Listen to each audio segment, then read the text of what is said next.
پھر نفرت سے ہنس پڑا۔ کتنی عجیب بات ہے نا؟ وہ آہستہ آہستہ اس کی طرف بڑھا۔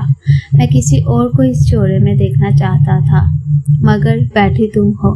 ماہرین کی پلکوں پر آنسو آ گئے۔ میں نے یہ سب نہیں چاہا، لیکن فائدہ تو تمہیں ہی ہوا نا، وہ زہر بڑے لہجے میں بولا۔ بہن بھاگ گئے اور تم شاہ خاندان کی بہو بن گئی۔ ایسا مت کہیں، ماہرین کی آواز ٹوٹ گئی۔ میں نے کبھی چپ، وہ اتنی زور سے بولا کہ ماہرین ڈر گئی۔ خاموشی ہو گئی۔ زیان نے اپنی ٹائی کھولتے ہوئے کہا، ایک بات اچھی طرح سن لو، یہ شادی صرف نام کی ہے۔ اس نے انگلی اٹھا کر اسے وارن کیا، تم میری زندگی میں کبھی وہ جگہ نہیں لے سکتی جو ماہرین کی تھی، کبھی نہیں۔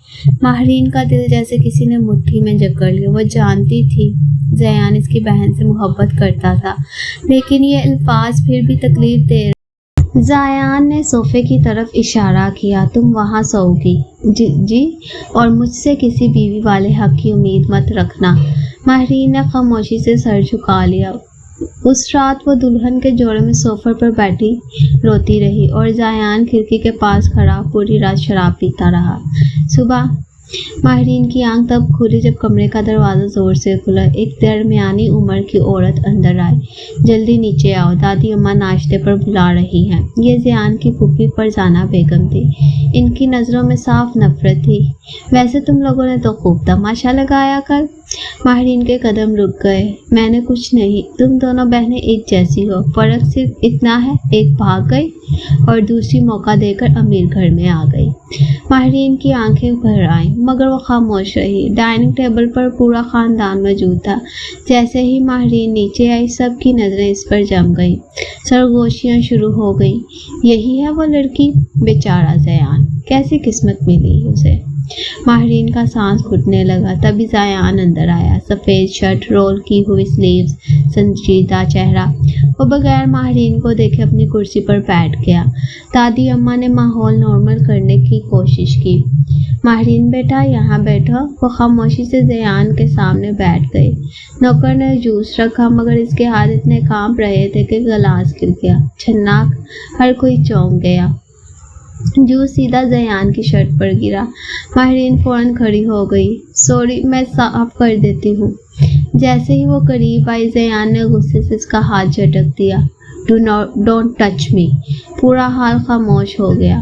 ماہرین کا دل بری طرح ٹوٹا۔ زیان نے ٹھنڈی نظروں سے اسے دیکھا۔ ڈرامے کرنے کی ضرورت نہیں، یہ کہہ کر وہ غصے سے وہاں سے چلا گیا۔ ماہرین وہیں کھڑی رہ گئی، سب کے سامنے ذلیل ہو کر۔ دوپہر ماہرین اپنے کمرے میں بیٹھی تھی جب اچانک دروازہ کھلا۔ زیان اندر آیا۔ اس کے ہاتھ میں ایک فائل تھی۔ اس نے فائل اس کے سامنے پھینکی۔ یہ رولز ہے۔ ماہرین نے حیرت سے اسے دیکھا۔ رولز؟ ہاں، اس گھر میں رہنے کے اصول، وہ سرد لہجے میں بولا۔ پہلا، میری اجازت کے بغیر میرے کمرے کی کسی چیز کو ہاتھ نہیں لگاؤ گے۔ دوسرا، میرے سامنے اپنی معصوم بننے کی ایکٹنگ مت کرنا۔ اور تیسرا، وہ قریب آیا، مجھ سے محبت کرنے کی غلطی کبھی مت کرنا۔ ماہرین کی آنکھوں میں آنسو آ گئے۔ میں آپ سے کچھ نہیں چاہتی۔ زیان طنزیہ ہنسا۔ اچھا؟ وہ جھک کر اس کے قریب آیا۔ پھر یہ آنکھوں میں آنسو کیوں آ جاتے ہیں ہر وقت؟ ماہرین خاموش ہو گئی، کیونکہ وہ خود بھی نہیں جانتی تھی کہ ایک اجنبی کی نفرت اسے اتنی تکلیف کیوں دے رہی تھی۔ رات زیان اپنے اسٹڈی روم میں بیٹھا تھا۔ اس کے سامنے ماہرین کی تصویر پڑی تھی۔ کیوں کیا تم نے میرے ساتھ یہ سب؟ اس نے دھیرے سے کہا۔ تبھی حارث اندر آیا۔ ابھی تک اسے نہیں بھولا؟ زیان خاموشی سے نظریں پھیر لی۔ حارث نے سنجیدگی سے کہا، ماہرین کی کوئی غلطی نہیں ہے، وہ اس کی بہن ہے، یہی کافی ہے، تم غلط کر رہے ہو۔ زیان نے سخت لہجے میں کہا، تم نہیں سمجھو گے۔ اور دوسری طرف اپنے کمرے میں ماہرین خاموشی سے جائے نماز پر بیٹھی دعا مانگ رہی تھی۔ یا اللہ، اگر یہ میری آزمائش ہے تو مجھے صبر دے دیجیے۔ اس کی آنکھوں سے آنسو مسلسل بہتے رہے اور شاید اسی لمحے نفرت کی اس کہانی میں درد کی شروعات ہو چکی تھی۔ صبح کی ہلکی دھوپ کھڑکی سے اندر آ رہی تھی۔ ماہرین فجر کے بعد جائے نماز پر بیٹھی تسبیح پڑھ رہی تھی۔ پوری رات وہ ٹھیک سے سو بھی نہیں پائی تھی۔ ہر لفظ، ہر نظر زیان کی نفرت اسے اندر سے توڑ رہی تھی۔ دروازہ کھلا، وہ فوراً کھڑی ہو گئی۔ زیان بغیر اسے دیکھے وارڈروب سے اپنی گھڑی نکالنے لگا۔ ماہرین نے ہمت کر کے دھیرے سے کہا، میں آپ کے لیے کافی بنا دوں؟ زیان نے اسے دیکھا تک نہیں۔ ضرورت نہیں، بس 2 لفظ۔ سرد، بے رحم۔ ماہرین خاموشی سے ہو گئی۔ زیان جانے لگا مگر پھر رکا۔ آج رات ایک بزنس ڈنر ہے، تیار رہنا۔ ماہرین چونکی۔ میں بھی جاؤں گی؟ بدقسمتی سے ہاں، وہ طنزیہ ہنسا۔ لوگوں کو دکھانا بھی تو ہے کہ شاہ خاندان کی عزت ابھی باقی ہے۔ یہ کہہ کر وہ چلا گیا۔ ماہرین کی آنکھیں نم ہو گئیں۔ اس کے لیے یہ شادی رشتہ نہیں تھی، صرف ایک ڈھال تھی۔ شام۔ ماہرین ہلکے سنہری رنگ کے لباس میں تیار کھڑی تھی، بہت سادہ مگر بے حد خوبصورت۔ جب وہ نیچے آئی تو چند لمحوں کے لیے پورا ہال خاموش ہو گیا۔ دادی اماں نے مسکرا کر کہا، ماشاءاللہ، لیکن زیان وہ فون پر مصروف تھا۔ اس نے بس ایک سرسری نظر ڈالی اور نظریں ہٹا لی۔ ماہرین کے دل میں عجیب سی چبھن ہوئی۔ بزنس ڈنر ایک بڑے ہوٹل میں تھا۔ جیسے ہی زیان اور ماہرین اندر داخل ہوئے، سب کی نظریں ان پر جم گئی۔ لوگ سرگوشیاں کرنے لگے، یہ وہی لڑکی ہے جس کی بہن بھاگ گئی تھی۔ ماہرین کے قدم لرز گئے۔ تبھی ایک عورت ان کے قریب آئی۔ زیان! اس کی آواز سنتے ہی زیان رک گیا۔ ماہرین نے پہلی بار اس عورت کو دیکھا، انتہائی خوبصورت، اعتماد سے بھری تیز آنکھیں۔ صبا! زیان نے دھیرے سے کہا۔ ماہرین نے فوراً محسوس کیا یہ کوئی عام لڑکی نہیں۔ صبا نے ماہرین کو اوپر سے نیچے تک دیکھا۔ تو یہ ہے نئی وائف؟ اس کے لہجے میں طنز تھا۔ ماہرین نے خاموشی سے سلام کیا مگر صبا نے جواب تک نہ دیا۔ انٹرسٹنگ چوائس، وہ ہنس پڑی۔ زیان کے چہرے پر سختی آ گئی۔ انف صبا۔ صبا قریب آئی۔ تم نے واقعی موو آن کر لیا اتنی جلدی؟ ماہرین نے پہلی بار زیان کی آنکھوں میں درد دیکھا۔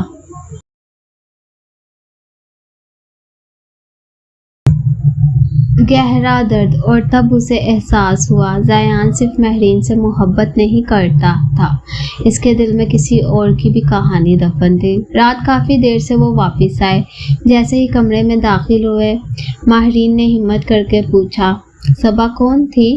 زیان نے کوٹ اتارتے ہوئے سرد نظروں سے اسے دیکھا۔ تمہیں اس سے کوئی مطلب نہیں، میں نے بس ایسے ہی اپنی حد میں رہا کرو ماہرین، وہ سخت لہجے میں بولا۔ تم میری وائف صرف دنیا کے لیے ہو، میری زندگی میں دخل دینے کی کوشش مت کرو۔ ماہرین خاموش ہو گئی۔ تبھی زیان کا فون بجا۔ اس نے اسکرین دیکھی اور اس کا چہرہ فوراً بدل گیا۔ غصہ، درد، بے یقینی۔ ہیلو؟ چند سیکنڈ بعد وہ چیخ اٹھا، تمہاری ہمت کیسے ہوئی مجھے کال کرنے کی؟ ماہرین چونک گئی۔ یہ ماہرین تھی۔ زیان کی مٹھی سختی سے بند ہو گئی۔ تم نے میری زندگی برباد کر دی۔ دوسری طرف شاید ماہرین کچھ کہہ رہی تھی، پھر اچانک زیان کی نظر ماہرین پر پڑی اور اگلے ہی لمحے اس نے فون زور سے دیوار پر دے مارا۔ چھناک! ماہرین ڈر کر پیچھے ہٹ گئی۔ آپ ٹھیک ہیں؟ غلط سوال، بہت غلط سوال۔ زیان غصے سے اس کی طرف پڑا۔ تم لوگوں کو آخر چاہیے کیا؟ میں نے کچھ نہیں کیا۔ ماہرین کی آواز کام گئی۔ تم اس کی بہن ہو۔ وہ چلایا۔ ہر بار تمہیں دیکھتا ہوں تو مجھے اس کی بیٹرل یاد آتی ہے۔ ماہرین کی آنکھوں سے آنسو بہنے لگے۔ میں ماہرین باجی نہیں ہوں، لیکن خون تو ایک ہی ہے نا؟ وہ اتنا قریب آ گیا کہ ماہرین خوف سے کانپ گئی۔ تم سب ایک جیسے ہو، خود غرض، جھوٹے۔ پلیز، ماہرین نے روتے ہوئے کہا، مجھے اتنی نفرت سے مت دیکھیں۔ چند لمحوں کے لیے خاموشی چھا گئی۔ زیان نے پہلی بار غور سے اس کی آنکھوں میں دیکھا۔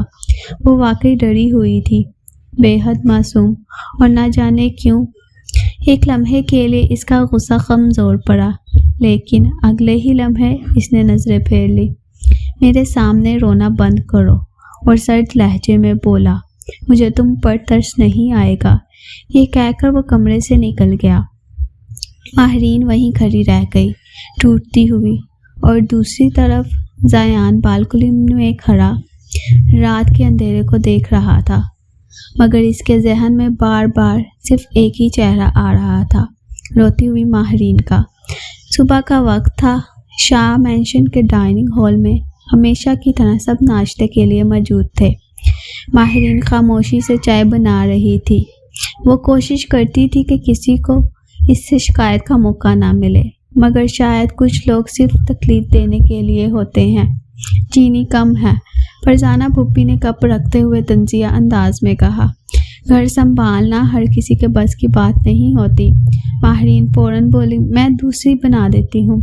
رہنے دو، فرزانہ نے ہنکارا بھرا، تم سے اچھا کام کی توقع بھی نہیں، تربیت کس کی ہوگی آخر۔ ٹیبل پر خاموشی چھا گئی۔ ماہرین کے ہاتھ رک گئے۔ وہ جانتی تھی یہ اشارہ اس کی بہن کی طرف ہے۔ اس نے خاموشی سے نظریں جھکا لی۔ تبھی زیان نے اخبار فولڈ کیا۔ پھوپھی، اس کی آواز سرد تھی۔ سب چونکے کیونکہ وہ عام طور پر کبھی کسی بحث میں نہیں بولتا تھا۔ اگر ناشتہ پسند نہیں تو شیف بدل دیتا ہوں۔ فرزانہ بیگم حیران رہ گئی۔ میں تو بس، اور ایک بات، زیان نے انہیں دیکھا، ہر بات پر اسے تانے دینے کی ضرورت نہیں۔ ماہرین نے چونک کر زیان کو دیکھا۔ یہ پہلی بار تھا جب کسی نے اس کے ساتھ دیا تھا، چاہے صرف چند لفظوں میں ہی صحیح۔ فرزانہ خاموش ہو گئی، مگر ان کے چہرے پر ناگواری صاف تھی۔ زیان دوبارہ اخبار پڑھنے لگا جیسے کچھ ہوا ہی نہ ہو، مگر ماہرین کا دل عجیب طرح دھڑکنے لگا۔ دوپہر، بارش شروع ہو چکی تھی۔ ماہرین باغ میں کھڑی پودوں کا اندر رکھ رہی تھی تاکہ خراب نہ ہو۔ تیز ہوا کے باعث اس کا دوپٹہ بار بار اڑ رہا تھا۔ تم پاگل ہو؟ اچانک زیان کی آواز آئی۔ وہ چونک گئی۔ بارش میں کیا کر رہی ہو؟ پودے خراب ہو جاتے، اس نے دھیرے سے کہا۔ زیان نے اریٹیشن سے اس کا ہاتھ پکڑا اور اندر کھینچ لیا۔ بیمار پڑ جاؤ گی۔ ماہرین چند لمحے اسے دیکھتی رہ گئی۔ اس کا ہاتھ اب بھی زیان کی گرفت میں تھا، گرم، مضبوط۔ شاید زیان کو بھی احساس ہوا کیونکہ اس نے فوراً ہاتھ چھوڑ دیا۔ ڈرامائی بننے کی ضرورت نہیں، وہ سر لہجے میں بولا اور اندر چلا گیا۔ لیکن ماہرین کے دل میں عجیب سی ہلچل رہ گئی۔ رات، ماہرین کے سر میں شدید درد ہو رہا تھا۔ بارش میں بھیگنے کی وجہ سے اسے بخار ہو گیا تھا۔ وہ بیڈ سے اٹھنے کی کوشش کر رہی تھی جب اچانک لڑکھڑا گئی۔ اسی وقت دروازہ کھلا۔ زیان اندر آیا۔ دادی اماں نے، اس کی بات ادھوری رہ گئی۔ ماہرین زمین پر گری ہوئی تھی۔ زیان فوراً اس کی طرف بڑھا۔ ماہرین، اس نے اسے سہارا دے کر اٹھایا۔ ماہرین کا جسم تپ رہا تھا۔ تمہیں اتنا فیور ہے؟ میں ٹھیک ہوں، وہ بامشکل بولی۔ شٹ اپ، وہ غصے سے بولا، مگر اس غصے میں فکر چھپی ہوئی تھی۔ اس نے فوراً ڈاکٹر کو کال کی۔ کچھ دیر بعد ڈاکٹر چیک اپ کر کے چلا گیا۔ وائرل فیور ہے، آرام کی ضرورت ہے۔ کمرے میں خاموشی تھی۔ ماہرین آدھی بے ہوشی میں لیٹی ہوئی تھی۔ اچانک اس نے دھیرے سے کہا، امی۔ زیان کی نظریں اس پر جم گئی۔ وہ نیند میں رو رہی تھی۔ مجھے یہاں ڈر لگتا ہے۔ یہ الفاظ سن کر نہ جانے کیوں زیان کے دل میں عجیب سا احساس ہوا۔ اس نے پہلی بار غور سے اسے دیکھا۔ وہ واقعی بہت چھوٹی لگ رہی تھی، معصوم، اکیلی اور شاید ٹوٹی ہوئی۔ زیان نے بے اختیار اس کے ماتھے پر ہاتھ رکھا۔ تم اتنا کیوں روتی ہو؟ وہ خود بھی نہیں جانتا تھا اس نے یہ کیوں کہا۔ ماہرین نے آنکھیں بند رکھتے ہوئے دھیرے سے اس کا ہاتھ پکڑ لیا۔ مجھے چھوڑ کر مت جائیں۔ زیان جیسے ساخت ہو گیا۔ اس کی نظریں اپنے ہاتھ پر تھیں جیسے ماہرین نے مضبوطی سے پکڑا ہوا تھا۔ کمرے میں صرف بارش کی آواز گونج رہی تھی، اور پہلی بار زیان کے دل میں نفرت کے ساتھ ایک عجیب سا نرم احساس بھی پیدا ہوا، مگر اگلے ہی لمحے اس نے اپنا ہاتھ چھڑا لیا۔ یہ صرف بخار ہے، اس نے خود سے کہا، بس اتنا ہی۔ لیکن شاید بات اب صرف اتنی نہیں رہی تھی۔ اگلی صبح ماہرین کی آنکھ کھلی تو وہ حیران رہ گئی۔ اس کے بیڈ کے پاس صوفہ پر زیان سویا ہوا تھا۔ شاید پوری رات اس کے ہاتھ میں ابھی تک فیور میڈیسن تھی۔ ماہرین خاموشی سے اسے دیکھتی رہ گئی۔ پھر پہلی بار اس کے دل نے آہستہ سے ایک خطرناک خواہش کی، کاش یہ انسان مجھ سے نفرت کرنا چھوڑ دے۔